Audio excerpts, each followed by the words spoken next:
10 minutes to your health. Boy, them not stop come back on the food thing for Christmas. And me, them a spite. Feasting with family and friends is part of the holiday celebrations. And while everyone wants to assist with the cooking, too many cooks in the kitchen can cause an increase in food poisoning and foodborne illnesses. So joining us now to speak about food safety tips for the holidays is natural healing family practitioner, Dr. Donovan Whyte. Good morning. Welcome to Smile Jamaica. It's morning time.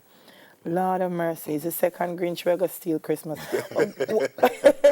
But it's important. Food safety is important because we cook enough and everybody wants to cook. What are some of the precautionary measures, Doc, that you think we should bear in mind this holiday? I think we should start with preparation, which starts from the minute you purchase the food. Because you're buying foods, I encourage a lot of fruits and vegetables. Yes. Right? You're buying your fruits and vegetables, you don't know where they're coming from. You don't know what they were sprayed with. So you already run a risk because the food might have passed through a lot of different hands. It's in the supermarket. Everybody come feel up, so to speak. True. So you need to wash the food first of all. And a simple way to do it is to use water. Like put the fruits and vegetables in a sink, cover them with water, and then add like a cap full of hydrogen peroxide to roughly each gallon of water. Okay. Let it soak for about half an hour. So most of the pesticides, chemicals, and even germs will be eradicated by this particular principle. So a cap full to a gallon? To each gallon of water. To each gallon of water. After half an hour, just rinse it off and it's good. And it's good to go. So regular just turn on the pipe and watch top No, like we normally do. Well, water eventually is the best thing, but hydrogen peroxide has that particular thing about it because it oxidizes most of these chemicals and makes them literally neutral so that they won't be affecting you the way that they normally would. So washing, you start with washing, first of all. So that's the food. Then the next wash you need to talk about now is the people. First of all, if you're having any ailments whatsoever, don't go in the kitchen. A cough, a cold, sneezing, diarrhea, eczema, skin rash, a cut, a bruise, stay out of the kitchen. Allow other people to do it. And while you're going in the kitchen, have respect for yourself and everybody else. Washing is key. Key. And hand washing, we can't overemphasize it. And of course, So the you can surfaces. put a little thing on your hair to put a little thing on your hair. Right. And if you can, remember the surfaces where you're preparing the food need to be also to be kept clean. Now, many people say, okay, go ahead, use soap, use bleach, use what. But there are people who recognize that, yes, the bleach is good, but you still have to wash off the bleach. Most people think, having used the bleach, then the surface is clean, but the bleach in itself is its own problem. So there are other things you can use other than using things as caustic as bleach. Yeah, the bleach in itself is a Yeah, problem. because it's acidic. So if you're going to eat food straight, having been on a surface that is heavy with bleach, because we think it is clean when it smells strong, when it smells powerful. So, the place smells clean. That's bleach, right? And chlorine bleach is, for the most part, acidic. Yeah. So you're adding that to the foods while you're doing that. So there are alternatives. For example, the use of tea tree oil, much safer, and gives a very good odor, and it actually prevents the infections. It keeps the surfaces very, very clean. Tea tree oil. Tea tree oil. You know what somebody raised to me the other day, and I was like, wow, they're right. They were talking about insecticide spray, regular spray in the house, and them said something move and you spray it, but you don't go back and clean off the surface or the area that you sprayed. Plus, you just spray it yourself. Yes. Well, Blizzard make me spray myself all the way. This says we should keep meat, chicken, turkey, seafood, and eggs separate from all other foods when they're being packed. Why is that so? Yeah, because foods like meats and so on tend to break down, they tend to leak. You have all of these liquids coming out of it, which is oftentimes full of bacteria, full of infections. So the risk of spreading infections is very great based on that. So if you have them separate and in sealed containers, then you can minimize that particular risk.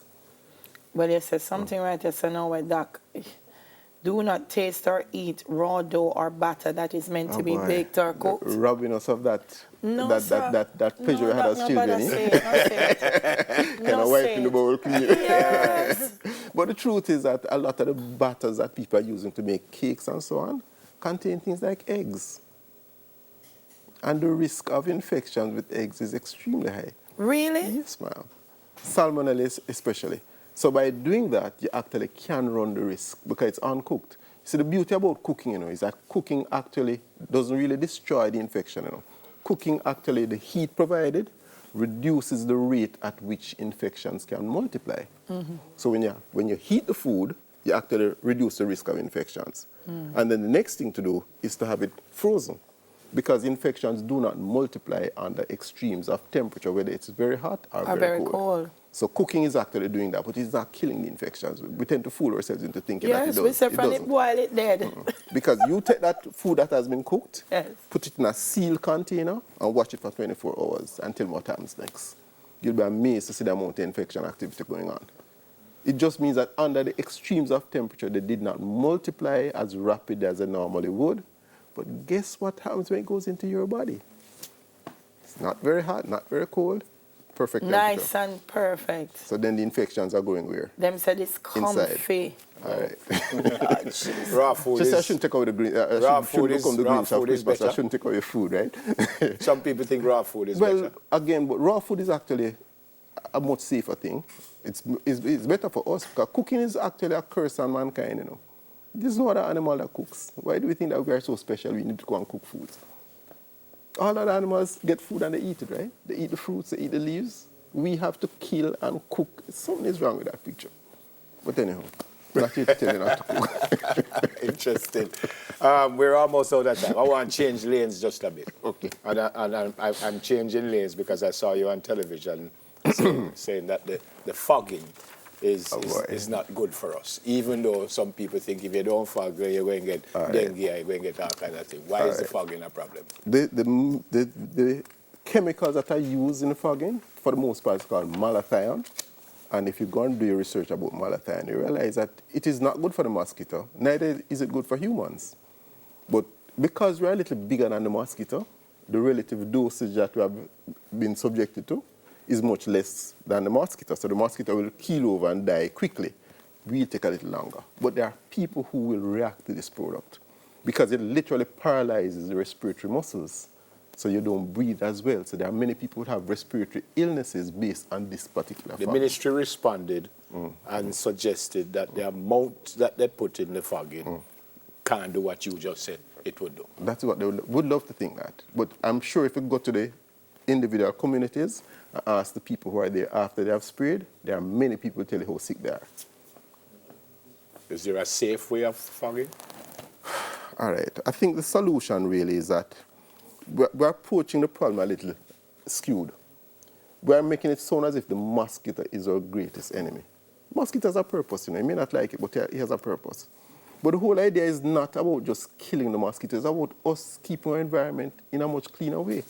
Because if our environments were kept in a clean, particular way, then mosquitoes would not breed that easily. They would not be around you as much. So we need to talk to people more about hygiene internally and externally.